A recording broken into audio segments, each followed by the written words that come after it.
Tell me how a person who's not a scientist can go in the field and help scientists do conservation work.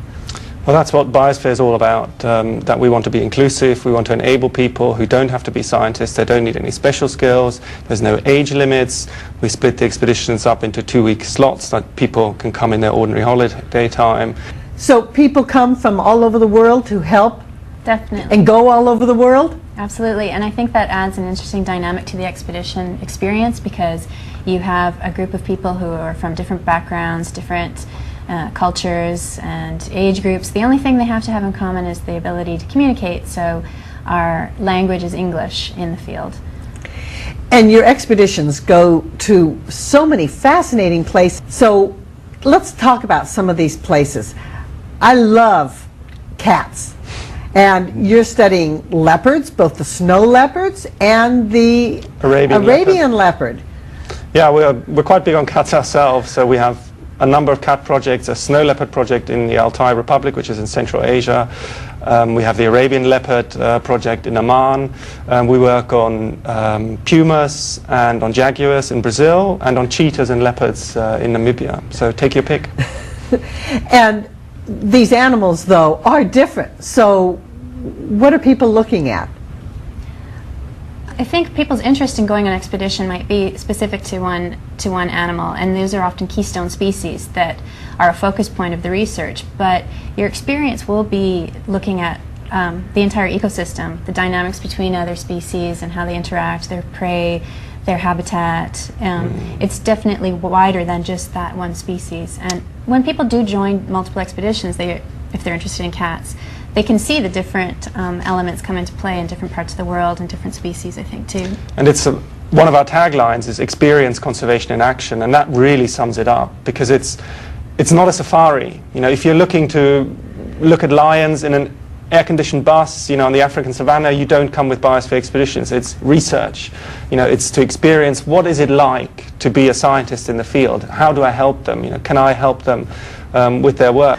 Are the scientists that you're working with always in the field, or do they go back to their universities and go into the field just periodically? It differs. So if we take the cheetah project in Namibia again, the scientists actually live in the study site and they work there the whole year round, and we just join them for, say, 2 months, 3 months out of the year when our help is most needed. That's one extreme. The other extreme would be our Altai project, where there's nothing. They have no funding, they have no money. They can only go to this remote area with us. So we put in funding through the expedition contributions that people pay.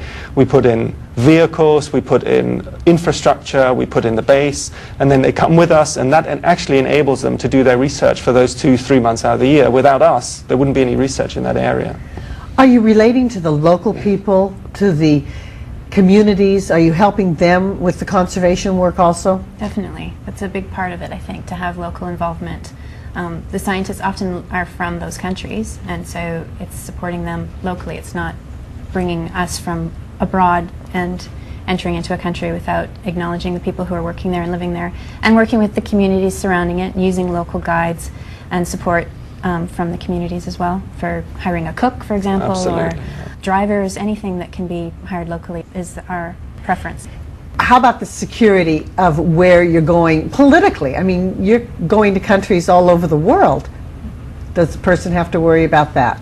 Well, no. We've never had an issue ever. We're responsible when we're there, and we follow the law and the protocols of being in a country. And I mean, we look at these things, of course. We have very, very detailed safety procedures. We have projects that are not happening because of safety issues. We have, for example, a project on chimpanzees in the Congo that a scientist who would want to work with us, but you just can't take people there.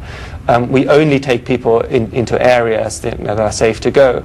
Oman is just across the Strait of Hormuz to Iran, but it's perfectly a safe place to go there. Yeah, we tell people, about customs and, to be aware of what is appropriate, so that you don't offend people. But there's never any situation to be concerned about. It sounds so interesting. I would have a hard time deciding where to go. Now, I guess some people contact you, want to go to the tropical rainforest, so you talk about either the Amazon, the work in Peru, or Honduras, or they want to go to mountains, they think about going into Central Asia. There's really a variety, isn't there? Sometimes people call with a specific interest in a specific expedition, but otherwise it can be based upon a location they want to go to. They want to see a part of the world that they haven't seen and learn about the ecology there. Also, the expeditions all take place at different times of year, so that can affect what expedition you can choose. It might be that when you have your holiday time is when we are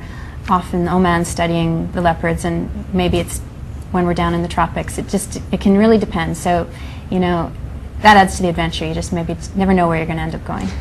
I know that there's so many interesting experiences that a person can have when they go on this kind of expedition.